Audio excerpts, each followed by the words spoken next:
छठवां प्रश्न, आनंद के अनुभव के लिए व्यक्ति का होना अनिवार्य सा लगता है, लेकिन अगर सब तरफ मेरा ही विस्तार है तो फिर आनंद को अनुभव कौन करेगा? जीवन आनंदित हो सके इसके लिए जैसे सन्यास अनिवार्य है, वैसे ही आनंद के अनुभव के लिए व्यक्ति अनिवार्य नहीं है क्या? व्यक्ति के कारण ही आनंद नहीं हो पा रहा है। आनंद की अपेक्षा के लिए व्यक्ति अनिवार्य है, आनंद के अनुभव के लिए बाधा है।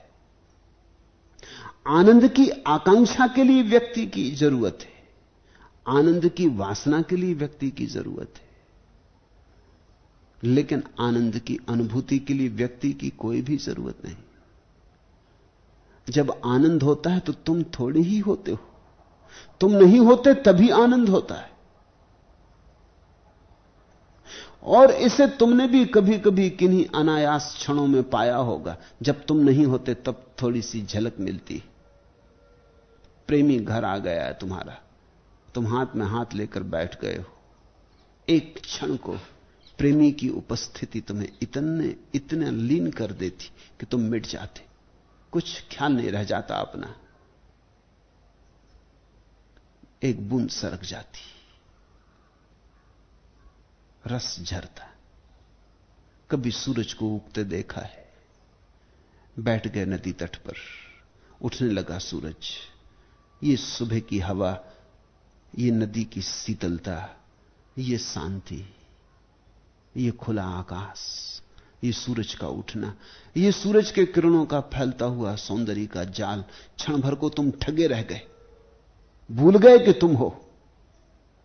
क्योंकि स्वयं को बनाए रखने के लिए स्वयं को सदा स्मरण रखना जरूरी है, यह ख्याल रखना। अहंकार कोई ऐसी चीज नहीं है कि पत्थर की तरह तुम्हारे भीतर रखी। अहंकार तो ऐसा ही है, जैसा मैं बार बार कहता, जैसे कोई साइकिल चलाता, पैडल मारो तो साइकिल चलती है, पैडल मारना भूल गए थोड़ी देर को कि साइकिल गिरी। अहंकार कुछ ऐसा थोड़ी है कि पत्थर की तरह रखा है, तुम जब तक याद रखो तभी तक है। याददाश्त रखने में ही पैडल चलता है। जैसी तुमने याददाश्त भूली कि गया, तो कभी संगीत सुन के सिर डोलने लगा तो गया अहंकार। उस क्षण में तुम्हें रस झरता है, आनंद मालूम होता है। सौंदर्य हो, प्रेम हो, ध्यान हो, संगीत हो, या कोई और कारण हो। कभी कभी तो ऐसी चीजों से भी रस झर जाता है कि दूसरों को देख के आश्चर्य होता है। तुम क्रिकेट का मैच देखने गए, तुम्हें क्रिकेट के मैच में रस है, दूसरे समझेंगे पागल हो गए हो, लेकिन तुम बैठे हो वहां मंत्रमुग्ध, आंखें ठगी रह गई, पलकें नहीं झपकती, भूल ही गए अपने को, मूर्तिवत। जैसे कभी बुद्ध बैठ गए होंगे बोधि वृक्ष के नीचे, ऐसे तुम कभी कभी क्रिकेट देखते समय, फुटबॉल, हॉकी देखते समय बैठ जाते। वहां से तुम बड़े आनंदित लौटते हो, कहते हो कि बड़ा रस आया। क्या जाता है? तुम थोड़ी देर को अपने को भूल जाते हो। जहां भूले कि मिटे। आत्मविस्मरण अनिवार्य रूपेण अहंकार का विसर्जन हो जाता। इधर मुझे सुनते सुनते कई बार तुम्हें जब भी सुख मिलता हो तो ख्याल रखना, वो घड़ी वही होगी जब तुम सुनते सुनते खो जाते, भूल जाते, याद नहीं रह जाती। अहंकार श्वास जैसा नहीं है, साइकिल के पैडल मारने जैसा है। याद ना रहे तो भी श्वास चलती। श्वास प्राकृतिक है। तुम रात सो गए तो भी श्वास चलती, लेकिन रात नींद में अहंकार रह जाता। सम्राट को पता रहता मैं सम्राट हूं, भिखारी को पता रहता मैं भिखारी हूं, सुंदर को पता रहता मैं सुंदर हूं, धनी को पता रहता बैंक बैलेंस का। जब तुम रात सो जाते तुम्हें याद रहता तुम्हारी पत्नी भी कमरे में सोई, कुछ याद नहीं रह जाता। ये मकान तुम्हारा है, ये भी याद नहीं रह जाता। अगर रात नींद में तुम्हें उठा के स्ट्रेचर पर ले जाके अस्पताल में रख दिया जाता तो तुम्हें पता नहीं रहता, सुबह तुम आंख खोलते हो तब पता चलता है। लेकिन सांस चलती रहती। राजमहल में, गरीब के झोपड़े में, नंगे आदमी को, सोने से लदे आदमी को सांस चलती रहती। आदमी बिल्कुल बेहोश हो जाता है, कोमे में पड़ जाता है, महीनों तक बेहोश पड़ा रहे तो भी श्वास चलती रहती। श्वास का तुमसे कुछ लेना देना नहीं, श्वास प्राकृतिक घटना। अहंकार श्वास जैसा नहीं है, जब तक पता चले तभी तक है, जैसे पता ना चला वैसे ही गया। इस सत्य को समझो, जैसे ही गया, एक क्षण को भी गया तो एक ही क्षण को द्वार खुल जाता है। सदियों सदियों का अहंकार भी क्षण भर को भूल जाए तो झरोखा खुल जाता है, तुम वातायन से झांक ले सकते हो। तो जब भी तुम्हें कभी कोई सुख की झलक मिली है तो मिली ही इसलिए है कि तुम मिट गए हो। काम संभोग में कभी आदमी मिट जाता तो सुख की झलक मिलती, कभी शराब पीने में भी आदमी मिट जाता तो सुख की झलक मिलती। इसलिए शराब का इतना आकर्षण।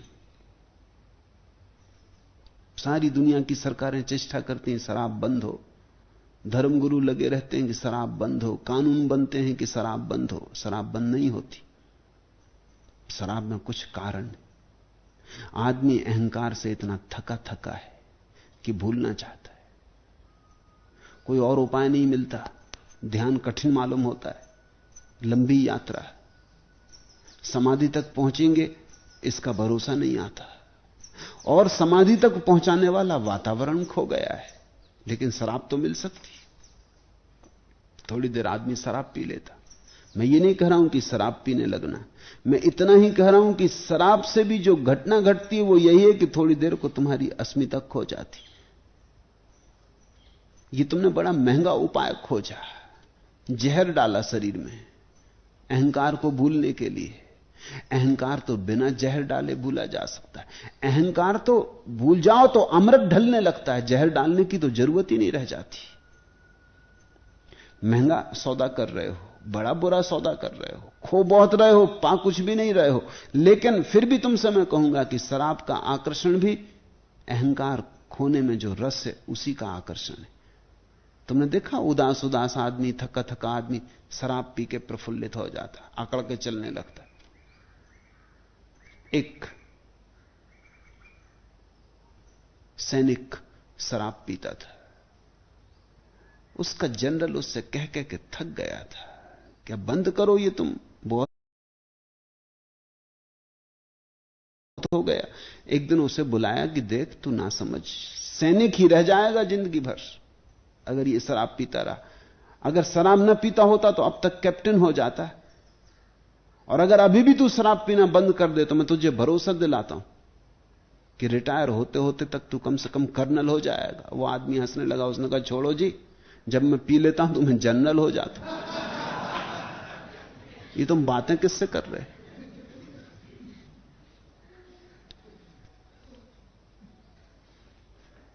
आदमी शराब पी के जो है वो तो भूल जाता, वो याद नहीं रह जाती, मुक्त हो जाता थोड़ी देर को। ये महंगा सौदा है, खतरनाक सौदा है। ये अपनी आत्मा को बेचकर थोड़ा सा रस लेने की बात है। ये तो ऐसे ही है जैसे तुमने देखा हो, कुत्ते के मुंह में हड्डी दे दो तो हड्डी को चूसता है और बड़ा रस आता है उसे, लेकिन हड्डी में कुछ रस तो है नहीं, आ कैसे सकता है?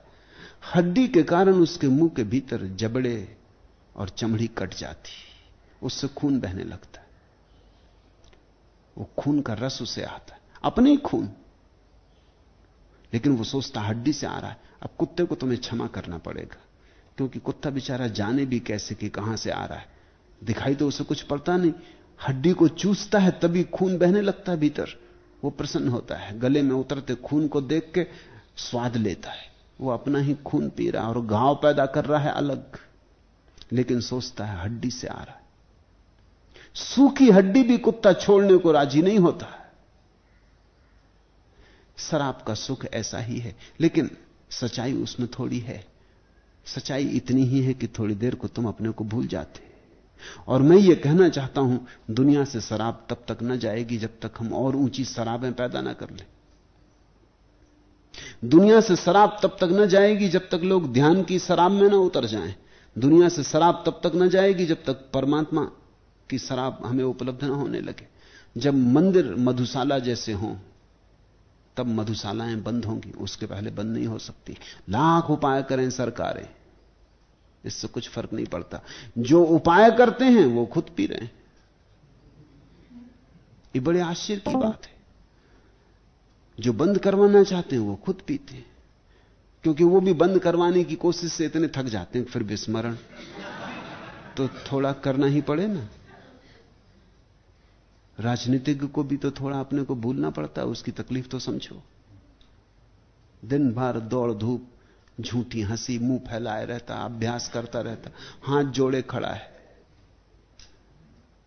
और हजार तरह की गालियां खा रहा है और सड़े टमाटर झेल रहा है और जूते फेंके जा रहे, और ये सब चल रहा है, और इसको वो हाथ जोड़ के मुस्कुरा रहा है। इसकी भी तो तुम तकलीफ समझो। और कुछ हल नहीं होता दिखता। बड़ी समस्याएं हैं, बड़े वायदे किए, कोई हल नहीं हो सकता, क्योंकि समस्याएं बड़ी हैं, वायदे भयंकर हैं, हल होने का कोई उपाय नहीं है। उन्हीं को वायदे कर करके इस पद पे आ गया, अब कुछ हल होता दिखाई नहीं पड़ता। अब रात शराब ना पिए तो क्या करे? आदमी अपने को भूलना चाहता, भूलने में ही कहीं सुख है। लेकिन शराब से क्या भूलना? यह कोई भूलना हुआ? यह तो आदमी से नीचे गिर जाना हुआ। और ऊपर की शराब हम सिखाते हैं। तुम जरा अहंकार को विस्मरण करने की कला सीखो। बजाय शराब भीतर डालने के, अहंकार को जरा बाहर उतार कर रखो। थोड़ी थोड़ी देर, घड़ी आधा घड़ी, 23 घंटे अहंकार को दे दो। 1 घंटा अहंकार से माफी मांग लो। 1 घंटा बिना अहंकार के ना कुछ होके बैठ जाओ। यही ध्यान है। इसी ना कुछ होने में व्यक्ति धीरे धीरे अपनी सीमा रेखा खोता है और निराकार का अवतरण होता है। जहां तुम्हारी सीमा धुंधली होती, वहीं से निराकार प्रवेश करता है। तो आनंद के अनुभव के लिए व्यक्ति का होना बिल्कुल भी जरूरी नहीं है, क्योंकि व्यक्ति का अनुभव नहीं है आनंद। व्यक्ति के अभाव में जो घटता है वही आनंद है। जहां तुम नहीं हो वहीं आनंद है। तुम जहां हो वहीं नरक है। तुम जहां हो वहीं दुख है। हां, इस दुख के कारण तुम भविष्य में आनंद की अपेक्षा करते हो, आकांक्षा करते हो। तुम होते नरक में हो और स्वर्ग की योजना बनाते रहते हो। बस यही तुम्हारे जीवन की पूरी कथा है। अत से लेके इति तक यही तुम्हारी जीवन कथा है। हो दुख में, लेकिन अब दुख को कैसे काटो? तो सुख की कल्पना करते रहते कि कल होगा, परसों होगा, कभी तो होगा। देर है, अंधेर तो नहीं, कभी तो होगा, कभी तो प्रभु ध्यान देगा, कभी तो फल मिलेगा। प्रतीक्षा व्यर्थ तो ना जाएगी, प्रार्थना खाली तो नहीं रहेगी, चेष्टा का कोई तो परिणाम होगा। आज नहीं कल होगा, आज झेल लो दुख, कल सुख है, ऐसा मन समझाए रखता। यह तुम्हारा अहंकार है। और जब वस्तुतः सुख घटता है तो कल नहीं घटता, आज घटता है। लेकिन आज अगर कोई चीज घटानी हो, अभी और यहीं अगर घटानी हो, तो एक ही उपाय है कि अहंकार को हटा के रख दो। अहंकार समय की यात्रा बन जाता है। अहंकार को हटाते ही आकाश की यात्रा शुरू होती। यही मैं पीछे तुमसे कहा, कर्म का सवाल नहीं, विचार का सवाल नहीं, आकाश उपलब्ध है अभी और यहीं। तुम जरा पुरानी आदत के ढांचे से हट के देखो। तुम हो नहीं, है तो परमात्मा ही। तुमने अपने को मान रखा, मान रखा तो तुम झंझट में पड़ गए हो। तुम्हारी मान्यता तुम्हारा कारागृह बन गई है। क्रांति सिर्फ मान्यता से मुक्ति है, कुछ वस्तुतः बदलना नहीं है, एक गलत धारणा छोड़नी। यह मामला ठीक ऐसे ही है जैसे कि तुमने 2 2 5 होते हैं ऐसा मान रखा। अब तुम झंझट में पड़े हो, क्योंकि 2 2 5 होते नहीं, और तुमने सारा खाता वही 2 2 5 के हिसाब से कर लिया है। अब तुम डरते हो कि सब खाते बही फिर से लिखना पड़ेंगे। लेकिन जब तक तुम ये खाते बही बदलोगे ना, आगे भी तुम उसी हिसाब से लिखते चले जाओगे, खाते बही बड़े होते जा रहे हैं। यही तो सारे कर्म का जाल है। 2 2 5 समझ लिए, 2 2 4 समझते ही क्रांति घट जाती। तुमने अपने को कर्ता मान लिया है, यही भ्रांति है। तुमने ये मान लिया कि मैं हूं, यही भ्रांति है। तुम जरा सोचो, खोजो, तुम हो। बोधि धर्म चीन गया तो सम्राट ने चीन के कहा कि मैं बड़ा अशांत रहता हूं महामुनि, मुझे शांति का कोई उपाय बताएं। बोधि धर्म बड़ा अनूठा सन्यासी था। उसने कहा शांत होना है? सच कहते हो शांत होना? सम्राट थोड़ा बेचैन हुआ कि ये भी कोई बात पूछने की है। मैं कहा आपसे कि बहुत अशांत हूं, शांति का कोई मार्ग बताएं। तो बोधि धर्म ने कहा ऐसा करो, रात 3 बजे आ जाओ, अकेले आना, और ख्याल रखना अशांति लेके आना, खाली हाथ मत चले आना। तो वो समझा, सम्राट समझा कि तो आदमी पागल मालूम होता है। अशांति लेके आना, खाली हाथ मत आ जाना, रात 3 बजे आना, अकेले में आना। और ये बोधि धर्म एक बड़ा डंडा भी लिए रहता था, और इस एकांत में, इस मंदिर में पता नहीं ये क्या उल्टा सीधा करवाने लगे। रात भर सम्राट सो ना सका। लेकिन फिर उसको आकर्षण भी मालूम होता था इस आदमी में, इसमें थी तो कुछ खूबी, इसके पास कुछ तरंग थी, कोई ज्योति थी। इसके पास ही जाते थे कुछ प्रफुल्लता प्रकट होती, कुछ उत्सव आने लगता था। तो सोचा क्या करेगा, बहुत बहुत 2-4 डंडे मारेगा, मगर एक कोशिश करके देख लेनी चाहिए। कौन जाने, आदमी अनूठा है, शायद कर दे। अब तक कितनों से ही पूछा, ऐसा जवाब भी किसी ने नहीं दिया। और ये जवाब भी बड़ा अजीब है। उसने कहा कि ले ही आना तू शांति, अशांति अपनी शांत कर ही दूंगा, मगर अकेला मत आ जाना। तो किसी ने दावा किया है कि कर दूंगा शांत, ले आना, चलो देख लें। वो आया डरते डरते, झिझकते झिझकते। बोधि धर्म बैठा था वहां डंडा लिया अंधेरे में। उसने कहा आ गए, अशांति ले आए। सम्राट ने कहा क्षमा करिए, ये भी कोई बात है, अशांति ले आए? अशांति कोई चीज है? तो क्या है अशांति? बोधि धर्म ने पूछा। शांत करने के पहले आखिर मुझे पता भी तो होना चाहिए किस चीज को शांत करूं। क्या है अशांति? उन्होंने कहा सब मन का ऊहापोह है, मन का जाल है। तो बोधि धर्म ने कहा ठीक, तू बैठ जा, आंख बंद कर ले और भीतर अशांति को खोजने की कोशिश कर। जैसे ही मिल जाए वहीं पकड़ लेना और मुझसे कहना मिल गई, उसी वक्त शांत कर दूंगा। और डंडा लिए वो बैठा है सामने। सम्राट ने आंख बंद कर ली, वो खोजने लगा, कोने कांतर देखने लगा, कहीं अशांति मिले ना। वो जैसा जैसा खोजने लगा वैसे वैसे शांत होने लगा। क्योंकि अशांति है कहां, मान्यता है, तुम खोज थोड़ी पाओगे। सूरज उगने लगा, सुबह हो गई, घंटे बीत गए। सूरज की रोशनी में वो का चेहरा ऐसा खिल आया जैसे कमल हो। बोधि धर्म ने कहा बहुत हो गया, आंख खोलो, मिलती हो तो कहो, न मिलती हो तो कहो। वो चरणों पर झुक गया। उसने कहा कि नहीं मिलती, बहुत खोजता हूं, कहीं नहीं मिलती। और आश्चर्य कि खोजता अशांति को हूं और मैं शांत होता जा रहा हूं। ये क्या चमत्कार तुमने किया है? बोधि धर्म ने कहा एक बात और पूछनी है, तुम भीतर गए, इतनी खोजबीन की, तुम मिले? उसने कहा कि वो भी कुछ कोई मिलता नहीं। जैसा जैसा खोज गहरी होती गई वैसे वैसे पाया कि कुछ भी नहीं, एक शून्य सन्नाटा। तो बोधि धर्म ने कहा अब दोबारा ये सवाल मत उठाना, शांत कर दिया। और जब भी अशांति पकड़े भीतर खोजना कहां है, और जब भी अहंकार पकड़े भीतर खोजना कहां है। खोजोगे कभी ना पाओगे, माने बैठे हो। तुम हो नहीं, तुम्हारा होना एक भ्रांति है तो परमात्मा ही। और तुम्हारी भ्रांति के कारण जो है वो दिखाई नहीं पड़ रहा, और जो नहीं है वो दिखाई पड़ रहा है।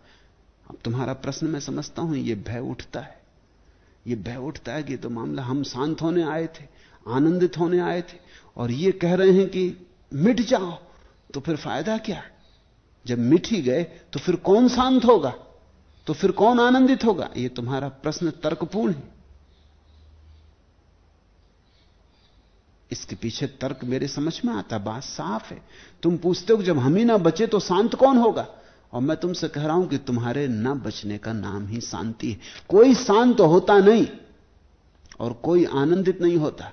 आनंदित होना और किसी का होना दो चीजें नहीं है।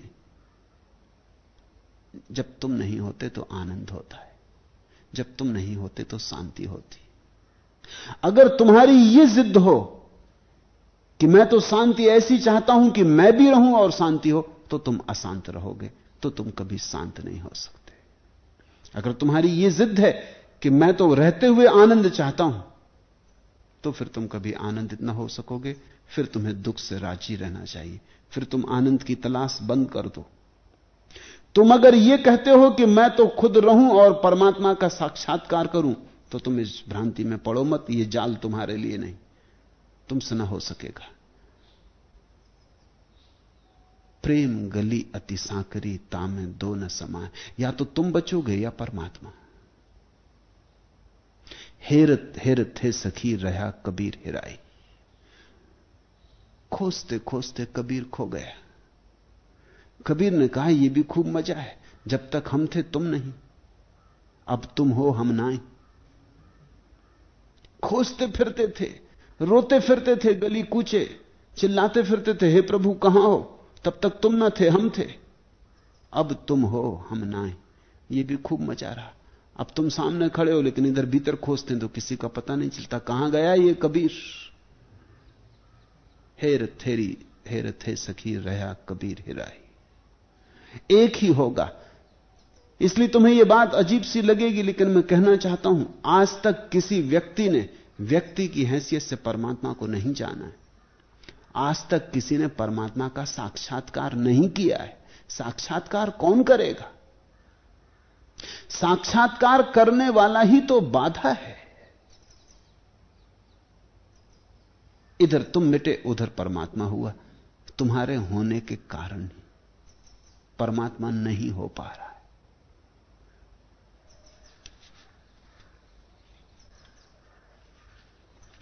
आखिरी प्रश्न,